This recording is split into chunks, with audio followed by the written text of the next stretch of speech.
Okay, this is number 9, 10, 11, 12. I think I'll do 13 and 14 on this video as well. But again, we're writing expression in simple form. This is chapter 6.2.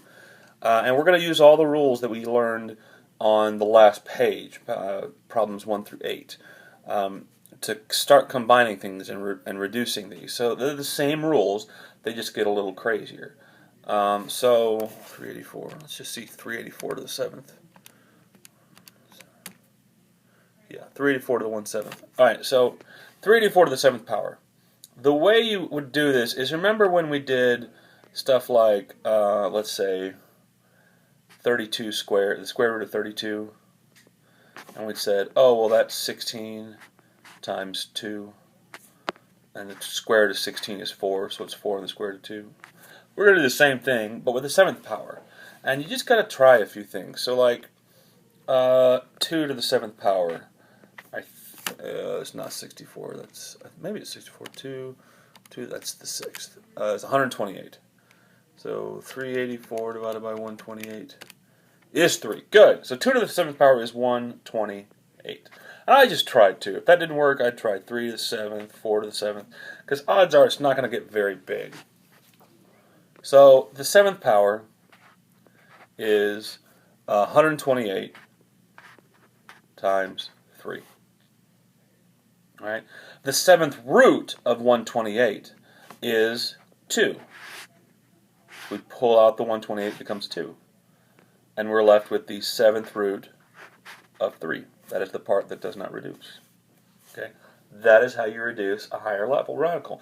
It is the same way you do with the square root, except you use things to the 7th, to the 8th, to the 3rd, whatever you got to do. All right. Number 10, same idea. All right. We got the 3rd root of 5 over 9, which this one, the 3rd root of 9, there are no 3rd roots to deal with here. You cannot take the 3rd root of 5, you cannot take the 3rd root of 9. However, you can rationalize the denominator. We do not like radicals in our denominator. So, if you recall, this is the same thing as saying the 3rd root of 5 and the 3rd root of 9. Okay? So what we're going to do is we're going to multiply it by the 3rd root of 9 one more time. Now we're going to do it 2 more times, because this is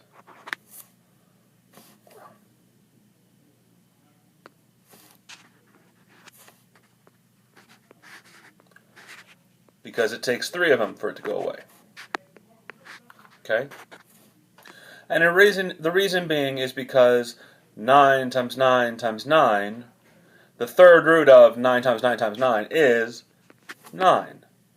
So this becomes, on the top, 3rd root of 5 times 9 times 9. And on the bottom is the 3rd root of 9 times 9 times 9, which is simply, the 3rd root of all of those is simply 9. And then 5 times 9 times 9 is 405. Which, 405 is even, so let's try 27. 405 divided by 27. That, can't believe that comes out. Alright, so here's the last bit. The 3rd power of 3 is 27. Okay? And so, what I'm going to do with that 405, I'm going to take the 405, so the 3rd root of 405 is 27 times 15. And again, if you're wondering how I figured that out, I just tried it. I said 405 divided by 27, and I got 15 in my calculator. It just worked. So, and if that hadn't worked, I would have tried 4 to the 3rd power, which is 64. 405 is not divisible by 64, so that one doesn't work.